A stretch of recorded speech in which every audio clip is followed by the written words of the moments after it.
Welcome to Uncut. I'm Steve Adubato, a series of very important, compelling, and relevant conversations about the most important issues of our time. By the way, you can find Uncut on my Twitter, Facebook, Instagram, and YouTube channels. The information will be up there. We are honored to be joined by Aqeela Sherrills, Director of Newark Community Street Team. Aqeela, how are you doing today? I'm wonderful, Steve. How are you? Doing all right. Listen, this is part of an ongoing series of Uncut that is simply called Confronting Racism. Yes, sir. What does that mean to you, confronting racism? Confronting racism means to me that, this country was built on, on a whole system of racism, right?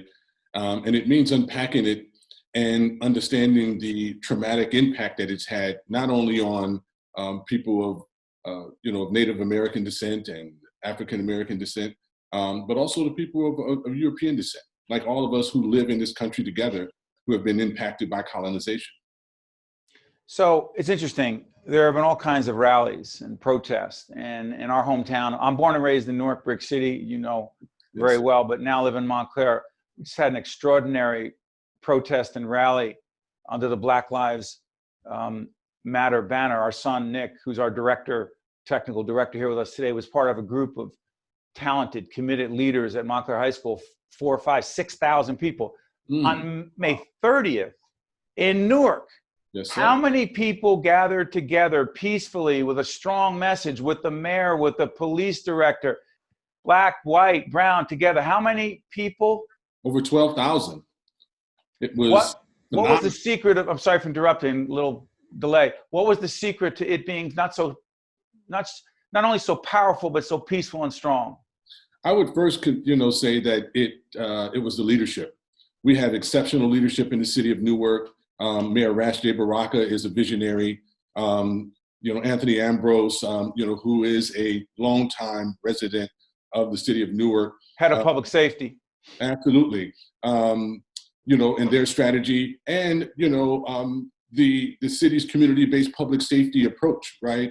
The Newark Community Street Team, the West Ward Victims Outreach Initiative, the Newark Anti-Violence Coalition, and residents who were just adamant that although we wanted to celebrate and share our outrage about the public execution of George Floyd, we also wanted to make sure that this protest didn't destroy the city, because we're just still literally recovering from the '67 rebellion.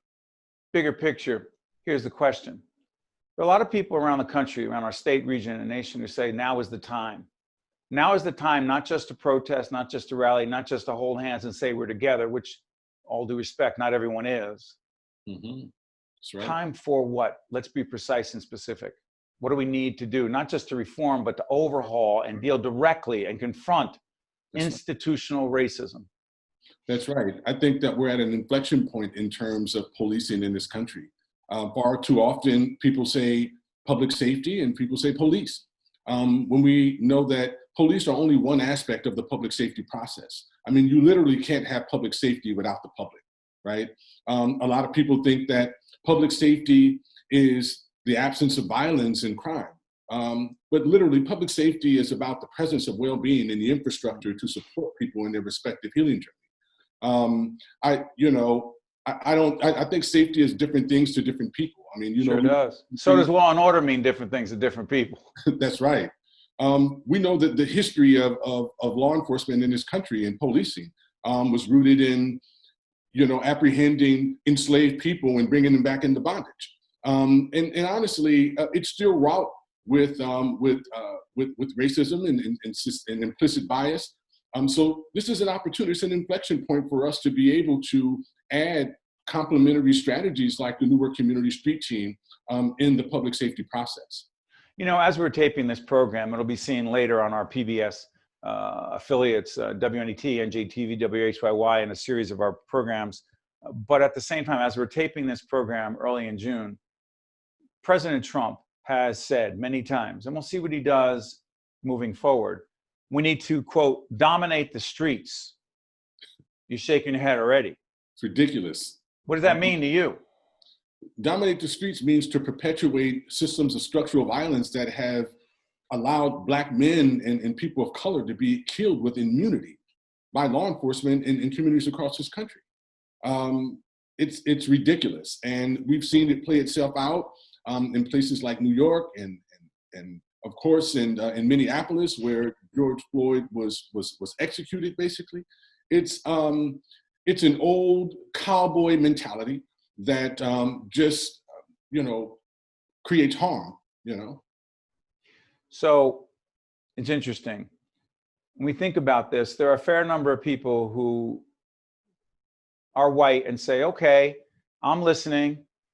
I'm willing to understand my role, but hey, come on, let's not go too far here. And by the way, some of the protesters can get out of hand and have destroyed property and have committed crimes. So, hey, come on, let's check ourselves here.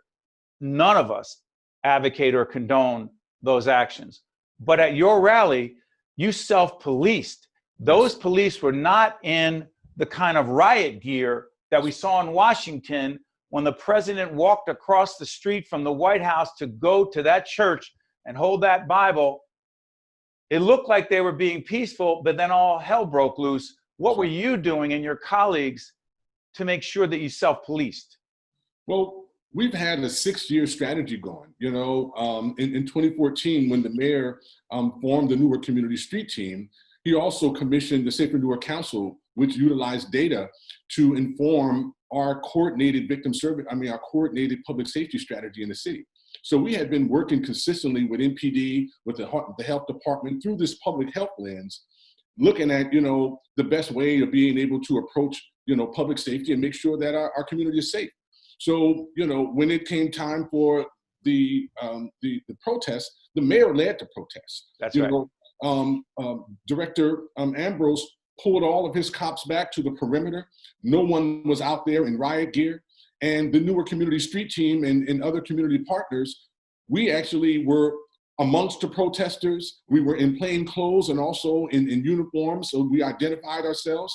And everywhere we watched the rebel rousers, because there were folks there who were clearly agent provocateurs and That's right.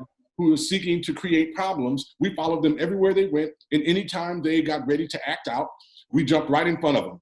And we took rocks out of hands. We stood in front of windows when, one kid attempted to try to break the Dunkin' Donuts window with a baseball bat. Most of these folks weren't even from the city. And every day after, May 30th, we came out, at the request of the mayor or at the request of Director Ambrose. And as folks let us know, we gathered intelligence from Instagram and Facebook and made sure that we showed up and told folks, hey, we're here to protest with you. Right. We're outraged just as well as you are, but we're not going to destroy our city. Aqeela, do me a favor. We're going to end this segment of Uncut. As I said, we'll run it several times later, but if you could stay right there, we're going to do a separate interview with you on why it's so hard for us to talk honestly and candidly about race for so many. But this has been Uncut. I'm Steve Adubato. Remember, check us out on my Twitter, Facebook, Instagram, YouTube channel, also on our PBS affiliates in New York, New Jersey, and down in the Pennsylvania area. Aqeela Sherrills, Director, Newark Community Street Team. Aqeela, thank you so much for joining us on Uncut. Thank you.